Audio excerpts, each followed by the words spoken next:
L Nation, welcome back in. It's the Lucky Lefty podcast. I am Shaun Davis at SD2 Mics. Malik Zaire, the original Lucky Lefty himself, is going to be joining us shortly. As always, we are brought to you by Onora Whiskey, OnoraWhiskey.com. It is that premium American whiskey, OnoraWhiskey.com. And if you decide to drink, by all means, make sure that you do so responsibly. We're also partnered with Rock Financial. For all of your business needs that can fund anything, Rock Financial. Go to ROK.biz right now and rock out with Rock Financial. Well, we told you this morning we had one of the greats joining us tonight. And right before you, you can see him right on the screen.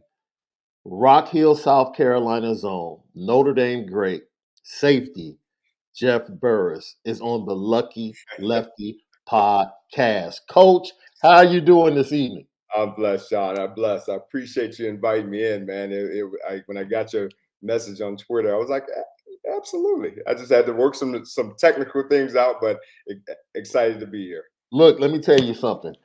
This right here for a teenage kid sitting on his couch on Saturday afternoons in Chicago, man, this is about as close to a dream come true to watching a great like you. You made it very pleasurable for this young man on a lot of Saturdays in the fall in Chicago. And I just want to start right now. We were actually talking before we went live. Okay. Look,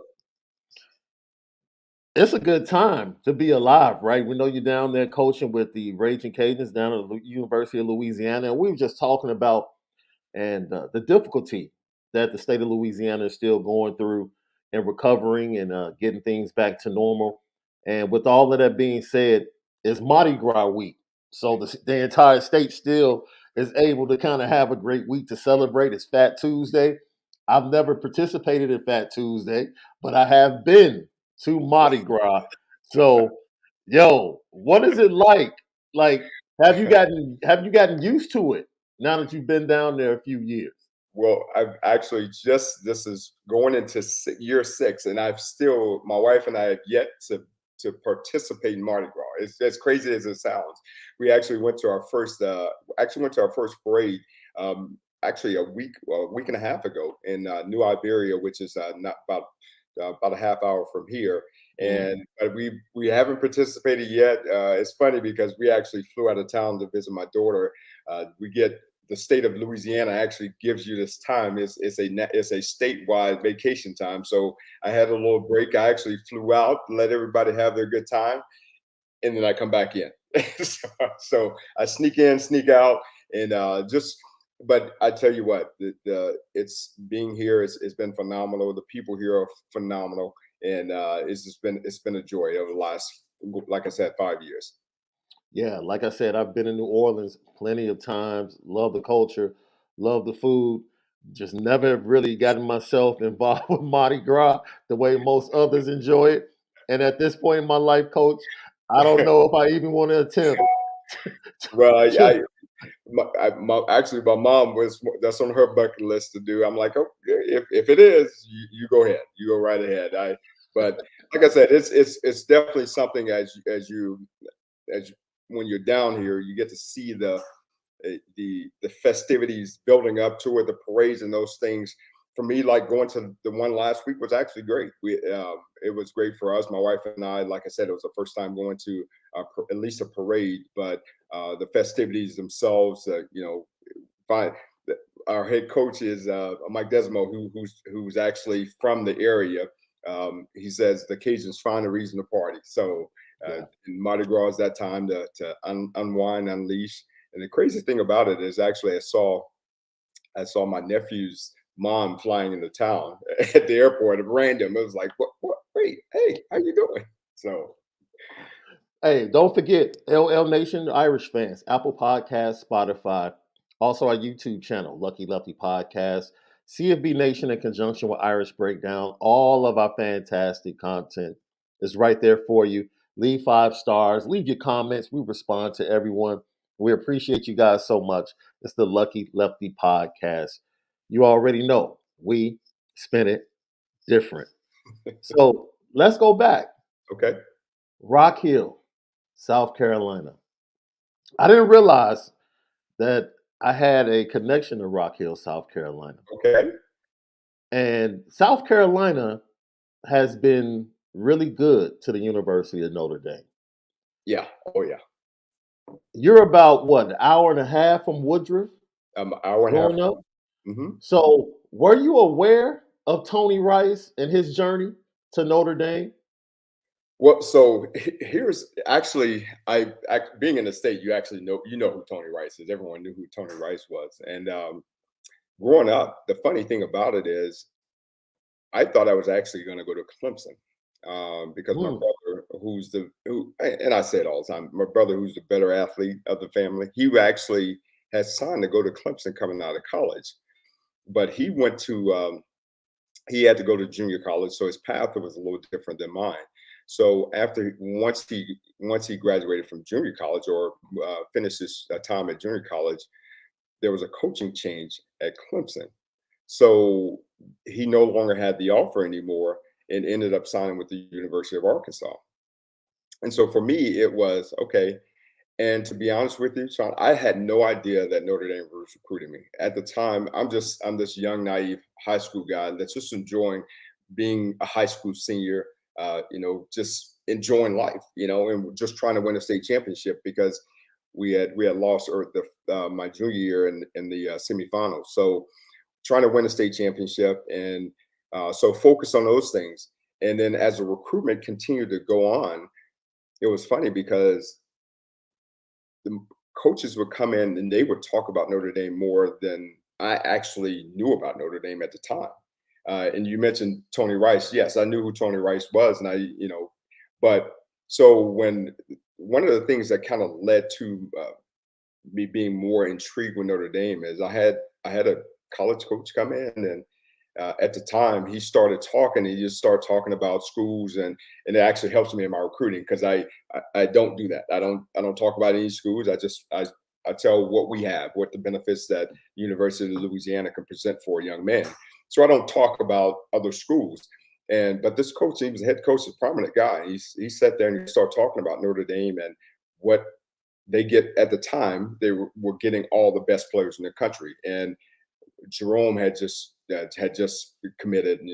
I think Bryant Young, like the whole class, pretty much had committed in December.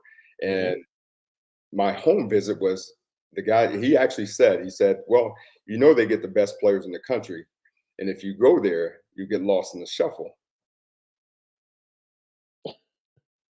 Okay, okay.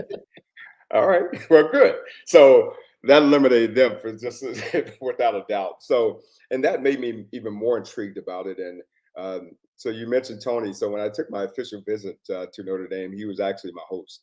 And at Benny Serrato, who was our recruiting coordinator, he was super smart. He knew exactly what he was doing. And Tony was my host the entire time. And before I left, he said, if you decide to come here, we're gonna create a tradition. If you come here, any player from South Carolina they'll be wearing number 9. And I was like, Wow. bet. All right. So I get to wear 9?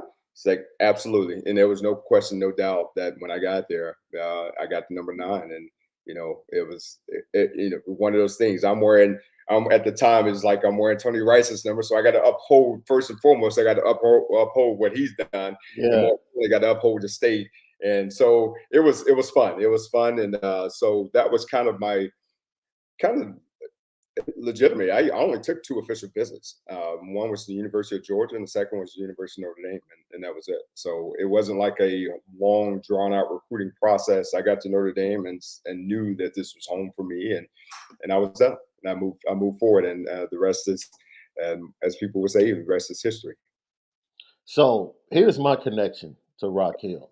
As I Okay. said before, look, I love several times had the pleasure of experiencing people. It's over now because I think they moved it up to Baltimore. But if you Okay. never got an opportunity to experience the CIAA basketball tournament for the HBCUs down in Charlotte, North Carolina, Yes. Yes. I've, yo, it it was something else. It was absolutely a fantastic thing that a lot of people missed out on if you never experienced it. and I didn't realize how close Rock Hill was to the border. Okay. And I always remember one of the guys that we actually he hosted us. He was from down there, and we got down there. And I'll never forget, I was with my friend Elja, and we go and we're experiencing the tournament. And he Uh-huh. worked in the music industry, so that's why he was down there with a couple of his acts that had performances and some Okay. things going on. And one of his guys was like, "Yo, man, ride with me. My mom is cooking. You know, it's another." So I'm telling my friend today, like, "Yeah, I got Tony Rice. I mean, Jeff Burris coming on," and I was like, "He's from Rock Hill," and I was like, "I wonder if Chad, you know, knows about Rock Hill." And he's like, "What are you talking about? He took us to Rock Hill." I'm like, "Yo, you're right. We did have dinner in Rock Hill that night and drove back to the city." So yeah, man, look. I've been in Rock Hill. I've had dinner in Rock Hill, broke bread, met some of the family and people of Chad. Chad, I think his last name is Espinoza. And yo, fantastic, lovely. But the vibe of Rock Hill more South Carolina or was it more North Carolina since it was closer to the border? It's still South Carolina, just from a standpoint Okay. of, yeah. I mean, you go there, like my mom exemplifies it. She's never met a stranger in her life. Like for you to say what you just said, that's a norm. Like if Okay. you're gonna embrace you, you're gonna come home, we're gonna break bread. So Right. that's what we do. That's just the norm. And that's more the South Carolinian type. Nothing against North Carolina by no means, but the hospitality is a big deal for us. Okay. Now we get to Notre Dame. Okay. The first time you encounter Lou Holtz, whether on the recruiting trail or when you show up on campus. What's that first encounter? So the first official time was he actually came to Rock Hill, and he came to our house and sat on the sofa and would just talk to my mom, and it was hook line and sinker. Like he sat there Mhm, and was just, hit her with the spill, and this is what Notre Dame's gonna do for you, bam bam bam bam. And it was like, oh, really? And so my mom was all in. She was all in. So that was for me. It was like, oh, okay. Obviously, on my official, I had just come back from my official visit the weekend prior, so I had met him on there. And the first time you meet him, it's like you expect this 6'4" type guy. You know what I mean? You expect this big stature because just his persona, just his aura, the things, how he carries himself. You just mhm. expect this big person. And you Yeah. walk up and it's like, oh, okay, this is Coach Holtz. But just the level of respect that he carried, just a level of confidence, more confidence than anything else, how he carried himself. Um, I walked away, it was like, man, yeah, okay. Now, I'm gonna say this. It's not TV Lou all the time. It's not Lou all the time. So you got to get used to certain things. And once you understand that he's a perfectionist and everything that he's about, um, then you truly appreciate what he stood for. And that's what I love about him. And I tell him all the time is that's what I love about him because the level of what he demanded from perfectionism. Now, is it attainable? That's up to you. But we did things the right way all the time, the small details, and that's what I appreciated the most. Man, we have some fellow Rock Hill natives in the chat that want to say hello. Sam Vetter said he's a fellow What's Rock Hill native. what's up, Big Go Sam? Irish. Absolutely. Absolutely. You know Notre Dame is worldwide. No Worldwide. doubt, no doubt. So do you realize, like when you talk to the bus, you talk to Bryant Young, which is crazy. Like Bryant Young's son is like probably getting ready to go to Notre Dame right now. You Does that ever hit you guys? Like when you're talking and you're still in connection with each other, and you hear that Bryant Young son has a son that is possibly about to attend Notre Dame. Does that kind of mess you guys up and say, "Man, life really has come full circle"? it does. It's when I heard about it, I'm like, Bryce, oh man. And so I'm gonna tell you a quick funny story. So Okay. I kind of he actually sent out his video back when he was like a freshman, I think. So I'm looking at him like, okay. So his sophomore year, when he started to heat up, and I shot him a text. I was like, hey, you think you're gonna let your boy, we know each other, we brothers, right? So Right. we got the shot. He's like, well, we'll see how things work out. What? Like, really? I got a shot. Right. So stay with that. Okay. Quite possibly, yeah, I pull no punches. The greatest recruiting class that Lou Holtz ever had. Oh, it is. When Yeah, you guys show it up is. on campus. Yeah. What, like, looking back on it, like, without a doubt, you know it now. As you know, your careers have matriculated onto the NFL, and you've seen the success that several you guys have had in the NFL. But at that moment, did you guys feel like that greatness when you all arrived on campus at the same time? We did. We it was kind of different just from a standpoint. Each guy kind of knew, like uh Jerome when he got there. Jerome was actually had just come off an all-star game. So I think he had hurt his ankle or his thigh or something like that. So he actually didn't participate in the freshman quote unquote practices. But we were all out doing our practices, and so Ricky Waters. So Slick Rick walks out there. So Slick Rick walks out with no shirt on, rocked up, gold chains hanging down. At the time I was a running back. I'm looking over there like, oh, okay, I got a lot of work to do. I got a lot of work, but I'm gonna get there. I'm gonna get Right. there.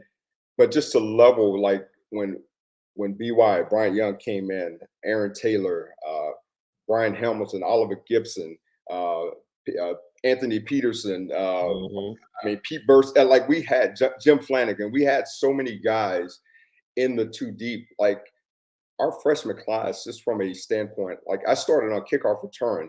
I'm back there in the Michigan game. They're kicking off, right? Michigan kicking off. Everybody in the stadium knows the ball is not going to Rocket. So everybody knows. So I'm Right. looking like, okay, this is either me or Greg Davis. So Hey, Greg, hey, I warn you now. Greg Davis, amongst Notre Dame fans, and my last name is Davis. So okay, I stick up for him a lot. But no doubt. for obvious reasons, the Notre Dame fans, they don't like to hear the name Greg Davis. But continue. So so Greg's on the other side. It's me Right. and Greg. So they looking at the freshmen over there. They're not kicking it right. I'm going out there and I'm like, yeah, this might be my shot. So Yeah. I catch it. I run straight to our home sideline, and the whole class was there. All they cared about is, hey, bro, you were just on TV. You know that, right? You were just on TV. I think I had like a 10-yard return. And everybody was talking about the fact, like, man, you're Oh, on national TV. hype, the whole sideline hype, and that's all we cared about. But it was that type. Now you had your brotherhood, obviously, just from your teammates, but it was our class was a little different from that standpoint because Yeah. I mean, I know like Kevin McDougal and Greg Lane roomed for a long time. We had Willie Clark. We had true freshmen coming in and contributing to a team that still to this day, that wasn't a clip, should have won the national championship. Facts. And we had, so many, actually, Willie started that game at free safety. So we had so many guys just from the, and Jerome obviously contributed what he did.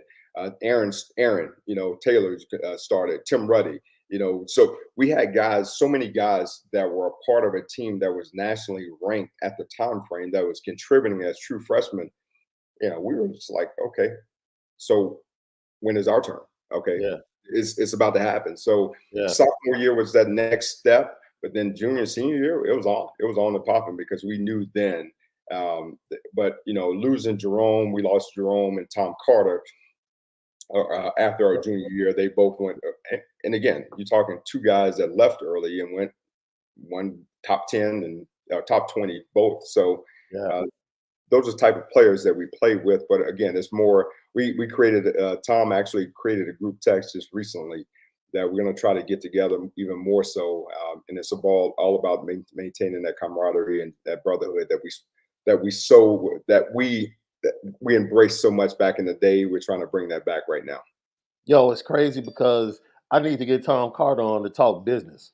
Oh, absolutely. Have like Absolutely. 1 hour of just talking business right here, the Lucky Lefty podcast with Tom Carter, as successful as he's been after football. I got you. So I you got you.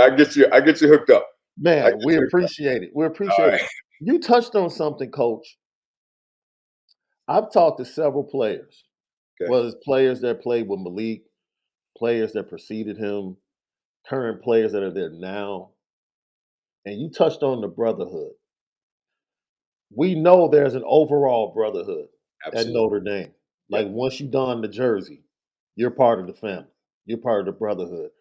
But there's a uniqueness to the brotherhood of pretty much every team.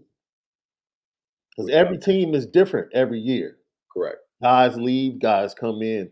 Just talk about that, kind of the macro and the micro of the brotherhood at Notre Dame and how much it truly means. Well, first and foremost, you're going to a prestigious school in every aspect. You know that, and you're getting there, and it's South Bend is not the most intriguing place to go. You know that. We get there, it's like, oh, okay, this it's not. We're not talking, you know, South Florida. We're not talking talent. You know what I'm saying? We're not talking. Yeah, So you get there, and it's we've been given an opportunity, and we understand that. We understand the fact that we've been given an opportunity, and we've all embraced it. We all embrace the true meaning of, because the student athlete. We don't want to just walk away with just being an athlete. We want to be a student athlete. I'll see a Notre Dame sticker no matter who it is. If and I because I did. I spent my 4 years there, and I grinded it. I spent all nighters studying for tests. So you know what the school stands for from an academic standpoint, but to be able to do it from a athletic standpoint as well, and to still achieve, yeah, it's special. That is a special. It creates a special bond.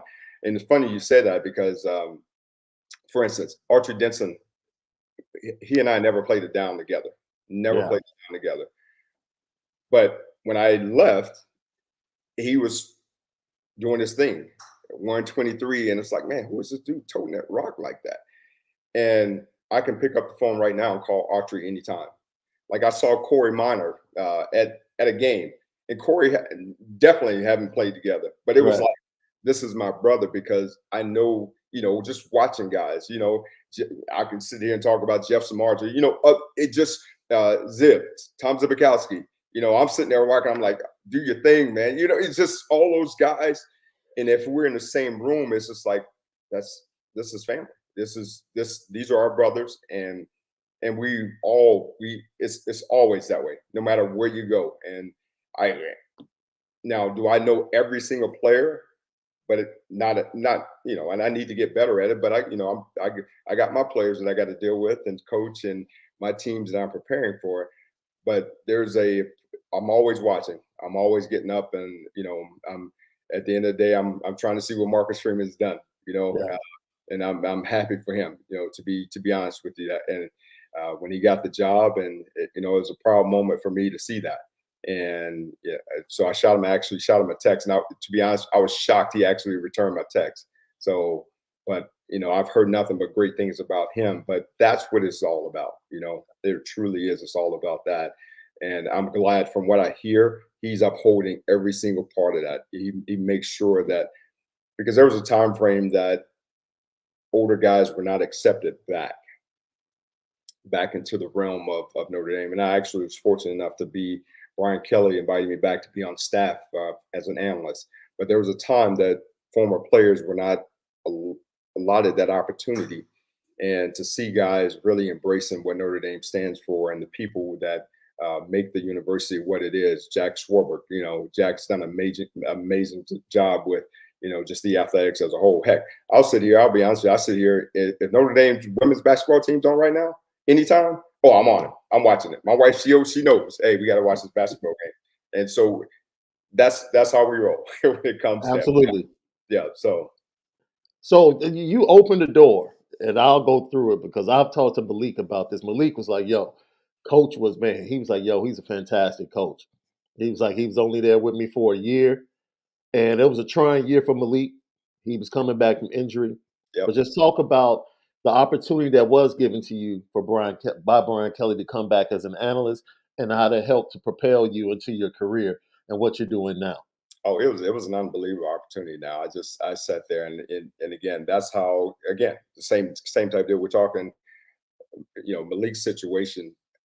I used to talk to players, of course, all the former players, and they want to ask me because I had the inside. They're going. I was like, man, I say Malik's a different dude now.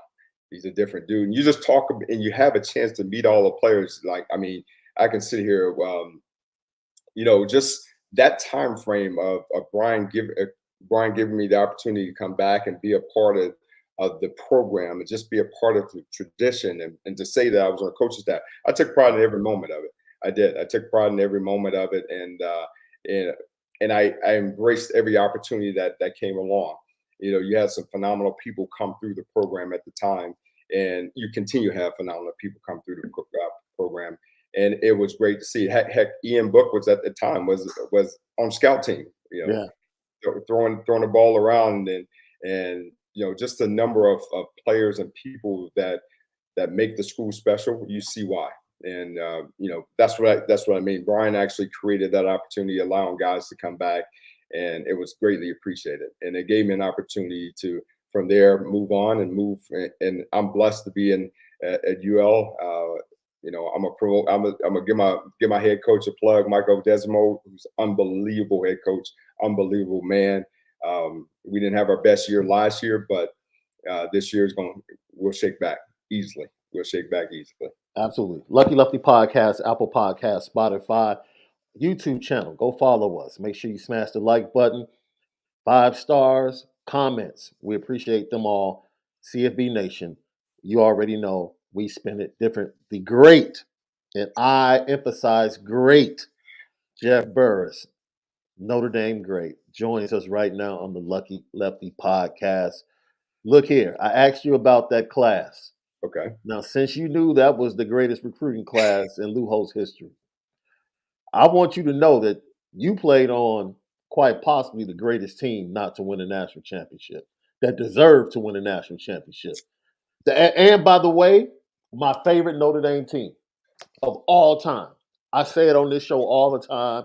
I try to tell younger fans, if you didn't see this 93 team play, you don't know what greatness at Notre Dame is about. Just talk about that season. And Pete Burris is just someone that I've built a relationship with, working in the Chicago area, doing work with the Bears and talking to him with the Vikings back and forth over the years. And we actually had him on the show. And I didn't know not to ask him. But, I said, Pete, just talk about the dropped interception. And I saw his face and I said, you know what? Don't worry about it. I don't want to bring it up, but that was a magical season. Just how, man, McDougal ended up being the starter when Yep. it wasn't going to be that way. His struggles in the first game, then all of a sudden something clicked. He got going, the team got going. Lee Becton, it was everything was coming Everything. together. What made that season so magical in your opinion? We went into that season. Obviously, the expectations were very low for us, Yeah, just from the public standpoint. And like we talked about earlier, that class is still senior led. So you're telling us that we're not good enough and that we're not still the best in the country. Okay, we'll show you. So it's funny that you kind of mentioned all that stuff because Ron Powers was supposed to be the starting quarterback, and we had right. this scrimmage right. We had the scrimmage right before the year, and it was 1-0. It was 1-0 versus 1D, and the first time I've ever seen Coach Holtz not yell at a player. Like we all have gotten it. So Brian BY goes in there and he sacks Ron, and we see Ron on the ground. And it's like, but Coach Holtz letting we like you ain't gonna say no. If that was somebody else, it's over. Right. You ain't gonna say nothing. And Right. so on the ground, we're like, and when that happened, everyone was like, "Oh, the year's done," and you should have saw Kevin's face at that time frame. Now, his the first game was different because the offense wasn't catered to him at the time frame. Right. It wasn't catered to him at the time frame. But once he hit his stride, because we all believe in Kevin. Again, it goes back to that. This is one of the brothers from the class, and so when he got the starting nod, it was okay. Let's get it, and everything else fell suit. I mean, you had Ray Zellers and Lee. Like Lee has the craziest stinky leg in the world. You know, Always. it's just and our defense was still. I mean, you still got By, you still got Oliver Gibson, you still Jim Flanagan, Pete Burris. Shoot, I'm forgetting people, but we still had the talent, and we're plugging in the young talent like Bobby Taylor and Yeah. Brian McGee. We're plugging those. John Covington obviously was in our class, but you're plugging in some guys that you knew were special and that were going to be special. And so we had a crazy chip on our shoulder, but it was a crazy chip with the confidence that okay, all right, doubt your boys and see what happens. And so that was that year. Like I can't even explain it. I can't explain it just from a standpoint of we never went into any game that we didn't feel confident about.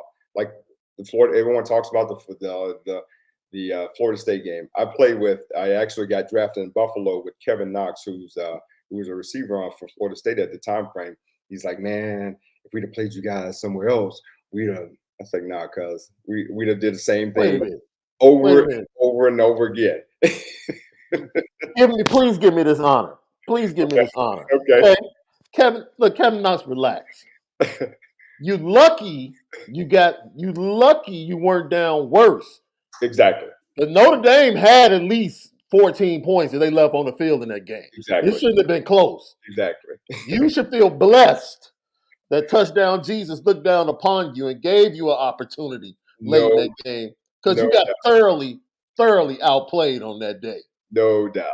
No doubt. So, but I'll say that for you guys. I appreciate you guys don't have to say anything. I don't know what he was thinking about. I wish I was in the locker room when he said that.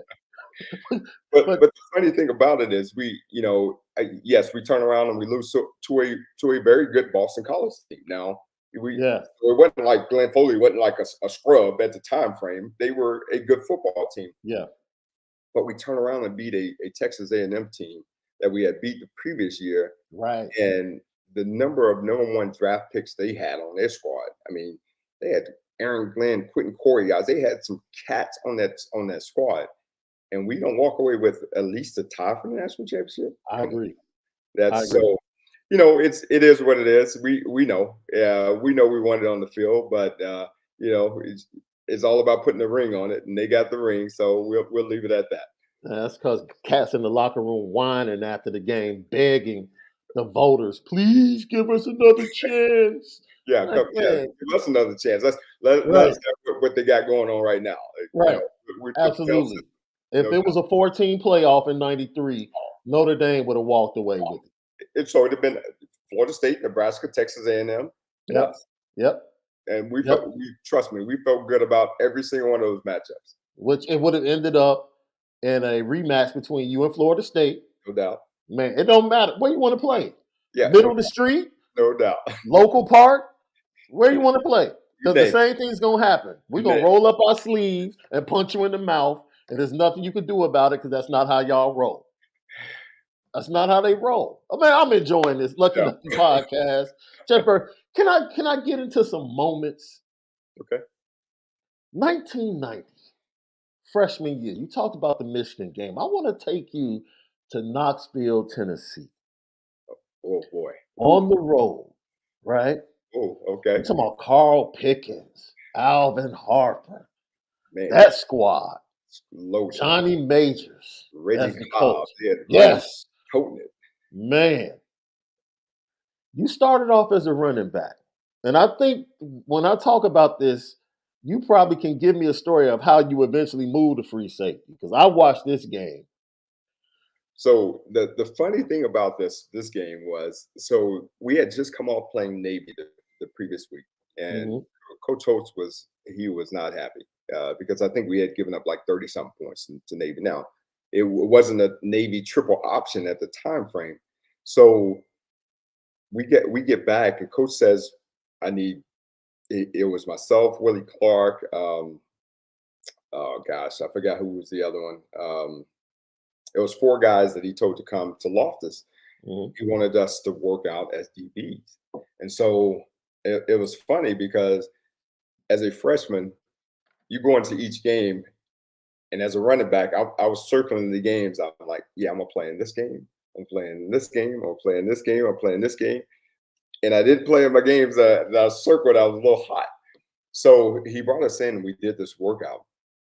And and so, I moved around. So at the time, my brother's currently he's a senior at Arkansas now. So he's playing DB there. So I call him and I say, hey, okay, here's what's happening. He's like, okay, well, just go out there. You know what to do. Just go out there and it's the same DB drills we've done before. Just go out and do your deal. So I did, and it's funny that week. So I started. So he kept myself and Willie Clark on defense.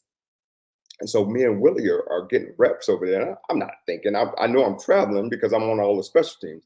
I have no idea that I'm about to play. I still have my running back shoes, uh, turf shoes on, high tops out there playing. Actually, I ended up playing corner. So I'm Mm. lined up against Alvin Harper and Carl Pickens over there with this crazy with my high top Adidas songs, and it's like, what are we doing? And but you know, Slick Rick the Ruler, he had the best game of his life. I mean, he was doing his deal, Yo, and but Rick was fantastic that he game. unbelievable, and He he knew took it over in the fourth quarter. He just took it over. well, his deal was he wasn't getting the hype the rest of those guys was, and Mhm. he knew, hey, this is my time to shine, and he went to work. So it was good. It was obviously we both know, everyone, the world knows what he did in the NFL, but it was good for him to have that moment. But man, I tell you what, lining up across there with freshman year, and this is your first game. You only had a couple practices, and you got to line up against Alvin Harper and Carl Pickens. It's like, oh boy, okay, just don't throw it my way. I made a couple tackles though. I did. Yeah. That was a big man, that was a big win for you guys. Big No doubt. comeback win. And this was amazing. I tell people all the time, I said it's one of my favorite games to watch because I said Lou Holtz and that offense, they were before their time. Yeah. I said, dude, because they can motion and you. I said, look, they would just ram you with Ricky Waters for like 3 quarters, and then not to mention they had what Tony Brooks, Rodney Culver. Rodney Culver was catching wheel routes out the backfield, just killing their defensive backs. I was like, he had all this talent, and he would just wear you down. And then in the fourth quarter, he would just throw a pitch to Rocket, and he would just run around the corner because everybody was tired and they couldn't Everybody catch was him. tired. Everybody was tired. And I'm like, yo, that was really the greatness at the amount of time. Do you ever think, man, we had so much talent in one place for a 3-year span that was absolutely ridiculous. Well, so you mentioned a few of those names. Now Oh, absolutely. you're talking. Uh, so Because Reggie, Dorsey Levens was there too, right? I was just about to say that. So Right. going into coming. So my freshman year. So Dorsey's sophomore year, Dorsey was supposed to be the starting tailback. Now, what most people don't know now, Dorsey was being recruited by Syracuse as a basketball player. Like Wow. he was legit. Like, so you're talking about talent. So I was about 5A on the depth chart. You had, and obviously Dorsey ended up transferring before the transfer portal is what it is today. But Right. Tony Brooks, Reggie, Rodney toted that thing now. Hmm. Toted it. You know, JB got his totes in the backfield, Rocket. So there was so many guys, and then receiver wise, I mean, we it's there was just so much talent on the field. So I blessed enough to play. I was blessed enough to play. I was taking any opportunity that I had available. You want me to kick off? I'll take it. You want me on punt? I'm gonna take it. All right, punt return. Oh yeah. Oh, can I? I'm gonna play. Oh, absolutely. So guys had to get in where they fit in. Otherwise, Yeah. you just sit over there looking. So I tried my best to make sure I got in when I fit in. You know what was crazy about that game? I was watching it and saw Jerome Bettis make a special teams tackle Mhm. Yep. Oh, yeah. on a kickoff return. I said, "Oh, the bus was on kickoff." I said, "Okay." It goes directly to what you were saying. Like everybody was just trying. Here's a freshman class Yep. that is going to be great, but everybody in that class was just trying to find a way to get on the field. Just trying to get on the field. And Jerome was an All-American linebacker now. Right. He was so he could have played in either or. So Yeah. he could have played either or. And it just everybody just wanted to get on. It was just something about that. Everyone wanted to get on the field. Everyone wanted to contribute. And at the end of the day, everyone just wanted to have fun. And that's what it's all about. Sugar Bowl, the infamous halftime speech from Lou Holtz. What the heck turned things around? Because it was a totally different Notre Dame team that came out in that second half against the Florida Gators. Well, his deal was, what are we doing? We prepared for this moment. Like our preparation for that game was completely like so going into the game on defense, you had to earn a green jersey. So we didn't wear green Ooh, jerseys at all at practice. Uh, but if you earn a green jersey, then you earn the right to play, or start or play on defense. And so every day was that because we knew what we were dealing with from an offensive standpoint. Warford was doing obviously what Heisman Trophy guy. So we had to earn our jerseys each week or each practice. And offensively, we felt like we were a smash mouth, hit them in the mouth football team. And that's what we needed to do. And we got away from our identity. Just guys going out there and playing and having fun and competing. And that's all legitimate. That's what it was yeah. about. What are we doing? It's all about the preparation. We're prepared for this moment. So why?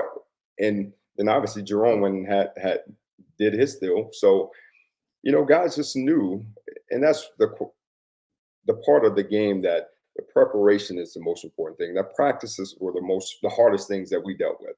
Like by the time the game came about, we were confident because we practiced that way. We competed against each other. We competed against the guys across from us, and we felt like so if we can compete against these guys, then the games are going to be the game. They're already Right. won. And so go out and play relax. We're at the time I think we're 18th in the country, and they were like number 2 or 3 in the country, and we knew that. But we held them to a higher. We put them on a pedestal in the Yeah. first half. We did. We played that way. We didn't play loose and play relax. And as you saw, if anyone watches, you can go back and watch it. The second half, guys were just absolutely having fun. We were doing our deal because we got to the point that we were just relaxing, playing the game the way we should. I tell people all the time, you look at Notre Dame offensive stats right now in this new age of college football. I was like, dude, Lou Holtz is putting up that many points, just smash mouth.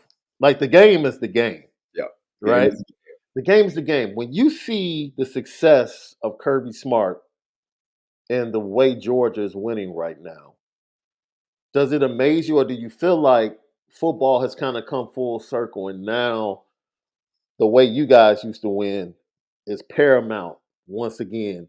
Like run the ball and then let everything else flow off of that offensive.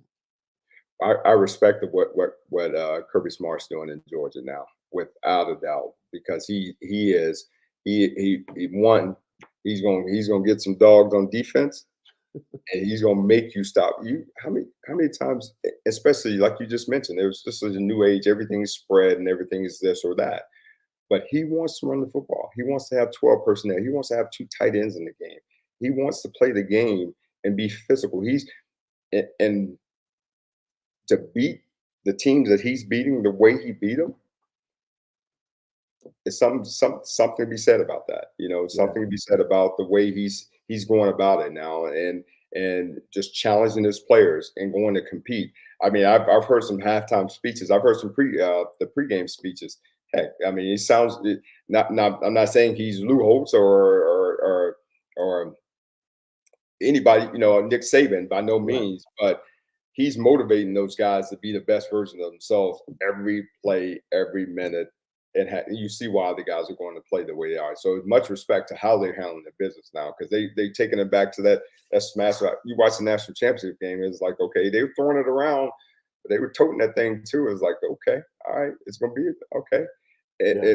That semifinals game, I saw watching Ohio State, and the Big 12 is known for the big. What are they now? Big 10. Big 10. It's no longer 10, but they're Yeah. known for running the football, and so they got into that mindset, and they were competing. They were in there now. It looked good. Um, but Georgia and Kirby's done some amazing things there, and just the talent level, obviously, the number of guys he's put in the first round, second round, and but they're also doing it at the next level as well. So hats off to him and how he's conducting his business. Okay, brotherhood. If all of you guys are together, who's the most hated rival of Notre Dame? I would love to hear how this would go. Is it Michigan? Is it USC? Is it Michigan? Because Michigan State was a big time rival for you guys back then. The George Perlis teams as well. Maybe not as much as Michigan, but Oof. where do you think you guys would go? I would say USC. And here's why I Mm, would say USC. Because there's the level of at the time frame with they were producing a high level of first round guys at the time. mhm. And so, we didn't follow all that, but you knew the Willie McGinnises of the world. They had those guys. So when you go into the games, it was always, well, you going out to Southern California, you guys don't have a chance. Right. It's different. So I would say USC, because that game, it was always during for us, it was during Thanksgiving, and so we would travel there, and twice. Obviously, it was only twice that we did, but we would travel there, or they would come here, and they always had guys that were heralded as the next this or the next that. You know what I Mm. mean? And yeah, now Michigan on the same deal. Was obviously Michigan, but I would say USC, just because everyone knows that Michigan Stadium is copied off our stadium. They know that. Say it loud. Say it loud for everybody in the back. Copied off our stadium, but there's still a level of respect. Now, those games should be played every year. Michigan State. Now, something about Michigan State, it's just they could not have. Didn't matter what their record was. They were Hmm. coming in, and you were gonna get that business now. And it's like, Hmm. man, these dudes, and they were they were blue collar, hard nosed, and hit you in the mouth. Yeah. They were the Big Ten quality, you know what I mean? And so, but I would say USC would definitely be the one. Now, I asked that question because when we talked to Pete, Uh-huh. Pete was like, yo, he was like, the first time I saw like Jumbo Elliott, and he was like, yo, that Michigan game was like a totally different Oh no. game than everything else on the schedule. Like that was like just grown man football. You knew what it was, and if you got on that field, you might as well just strap up because it's about to be tough. So Pete saw it at a different angle. I saw the skill guys that USC had all the time. So Of course, you. you know what I'm saying? I saw all Yeah, the receivers, and so I saw all that. He saw yeah. the offensive lineman that Michigan always carried. So we both saw it in different frames. Man, that's amazing how you guys saw the rivalry from two different perspectives based upon what you had to face. But man, I would love to see, of course, the Michigan rivalry to be renewed. No doubt. I agree with you, Coach. No That's something that needs to happen each and every year. And if you want to throw Michigan State in there as well, You have to. I'm You fine. have Yeah, to. Yeah, you have to. absolutely, You have to. absolutely. Most memorable moment inside Notre Dame Stadium. Oh gosh. It would have to be it would be my first touchdown. Um, Mm, I guess Air Force as a freshman. Uh, I was able to that was a dream come true to be able to to dot the I and to be able to score a touchdown as a true freshman. And I just I had a picture. I think it's actually at my mom's house. I have a picture of it, me going into the end zone, and that without a doubt that would be my moment. How in the world did you become the most efficient running back ever in Notre Dame's history? 29 carries, 167 yards, 10 touchdowns. Like,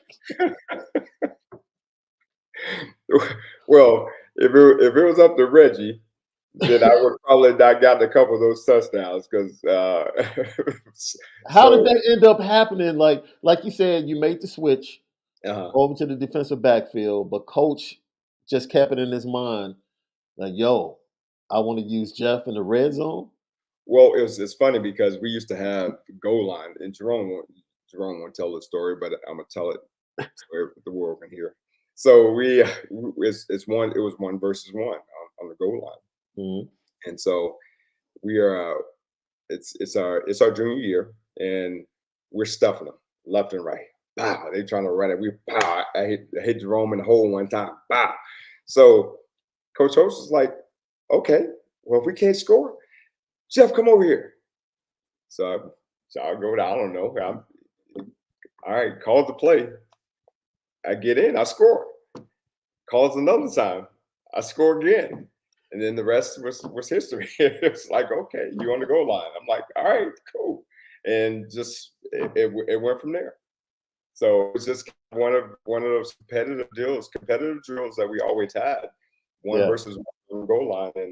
And then I got flipped over to offense because I mean we were doing work on defense, and so I flipped over and we ended up scoring, and so I got on goal line from there. Coach, we appreciate you giving us time. Now, most Notre Dame fans, if they don't know, I've come to learn that the trash talk amongst Notre Dame players on the hardwood has been real for many years. Who was the best hooper on that squad? On Let's say out of the guys that came with you, the freshmen. Kevin McDougal, no question. Really? Kept K Mac. kept listen. Any sport you name, Kevin could golf. He could ride a bike. He was like a BMX champion BMX. Yeah, K Mac without a doubt, without a doubt. Could Hey, I shoot. gotta get K Mac on the show. Now, Oliver Gibson and Brian Hamilton both played. They played in the bookstore and all that stuff. But Right. K Mac is that guy for sure. Did you ever play in the bookstore tournament? I did. I played my junior year, and then I didn't play my senior year because obviously it was spring. It's in the springtime, and you're. Yeah. Uh, but our team was called the Headbangers. Nice. Nice. So, where did you guys finish? We got booted. Actually, we I can't. That year we got booted early. The next year Okay. it was Bobby Taylor, Brian Hamilton, and they actually made it to the finals. And actually, there's video. Actually, there's video on the internet of that final game. They, Really? oh yeah. Lake Dawson was on that squad. So we had a squad then. I was just a coach. I was a coach at the time. I was like, yeah, we had a squad. Now Lake can hoop too, but Lake without question had the biggest mouth on the team. He had no, to. no, Clint, Clint Johnson. yeah. Okay. Oh, Clint would give you that work now. Yeah. Oh yeah, Clint would give you that work for sure. So before I let you go, I have to ask you, what was it like to be part of the end of what, in my opinion, was cut short because of the business of football and would have ended up being possibly one of the greatest rivalries in all of college football? That 1990 final matchup with the Miami Hurricanes. Like, as a freshman, what was it like to experience? Because I'm sure you watched the previous two games in 88 and 89, and you saw how hotly contested they were. As a true freshman, paint the picture for me. Like pregame, are you coming down the tunnel expecting another fight? Oh yeah, you're expecting it to be on and popping at the time. You're walking Mm, down because the level of that the tension between the two teams, you could just feel it. And hmm going into, I can remember, just watching Zorro just walking down there, and just him and Stoney, Michael Stonebreaker, Chris Zorro. It's just those dudes, just the preparation, the mindset coming into that game. It was like, okay, listen, you better be about it today because it's about to happen. And but the level, like Todd Light, just the game, his game just was different. Like it was like like He took it to the next level. oh my Yeah. goodness, it was just that going into it because at those seniors, those guys, you're talking about draft status, and you're competing against these dudes. You better be ready now. You better Yeah. be about it now. And so those games were just they were special, and they needed to be because it's good. It's good for college football. I mean, Yeah. eh, I we played them a couple years later. Obviously I wasn't there, but just watching those, it's good for college football because when you're talking about Absolutely. historical programs and playing those games, and that's what it's about. Now, obviously, Alabama and Georgia, what they're doing right now, is still everyone still wants to play Notre Dame, no matter what. Whether Mhm. whether you believe we can win or you just everyone wants to beat Notre Dame, and that's college football. Man. I'm gonna be honest with you. I want to play them, and I'm here. I'm like, Coach, let's go ahead, let's schedule Let's them. go play him. Uh, Nice. I'm coaching somewhere else. I'm like, Coach, hey, hey, let's go and get a shot. Yeah. Yeah. What's next for you as far as coaching? What do you want to end up? Heck, is coaching at Notre Dame a dream in the future or something that you would love to do? The NFL, like what's next for Coach Jeff Burris? Well, I do at some point in time, and I'm getting older in this profession. This profession is getting a lot younger. My ultimate goal is to keep making an impact on the men that I coach. Because I've been blessed enough to have some opportunities and to see it in different realms. Yes, I do want to be a head coach, but impacting young men's lives is the Yeah. most important thing for me right now, in whatever capacity that may be. Because I know a lot of these young men, they have those dreams, they have the aspirations of being the next this or next to that. I can remember being at Notre Dame and just watching Julian Love as a freshman, Troy Pride as a freshman, and seeing those guys. Now, by no means am I taking credit for any one of those two guys, but just to see those guys develop and grow into the young men that they are, and just see, and that's what it's about for me. Seeing young men reach their potential. More importantly, because a lot of times, and while we're talking about it, I want to talk about some, if you don't mind, I'm going to take a Yeah. segue to talk Go about some ahead. mental health issues because um, that's a large portion of this is, yes, you go to college, there's a lot of expectations, and what if you don't achieve those quote unquote goals? Life still goes on. A lot of people don't know. Yesterday I celebrated. You don't celebrate it, but I lost my son 3 years ago, and he committed suicide actually. And yesterday was the third anniversary of him leaving. And but it's mental health things that young people, because everything is all about social media. Everything is about this. Everything is about comparing yourself to this or that. It was different back in the day when we didn't have those things. We didn't have to see it on a constant. We didn't have to see Instagram. We didn't have to see Snapchat. We didn't have to see the mass media of things. And so for me, it's more about impacting lives and making sure that at the end of the day, you're a student athlete, but the athlete part doesn't have to define you as a man. And you need to make sure that you're taking care of your mental, you're taking care of your spiritual, and then the physical will be fine because obviously we do our share from a conditioning standpoint. So for me, Shaun, that's the biggest portion of it right now is making sure that I'm making an impact in young men's lives. And I'm glad that you mentioned that, and were able to be vulnerable in this moment right here to share that with us and to share that with the Notre Dame fan base.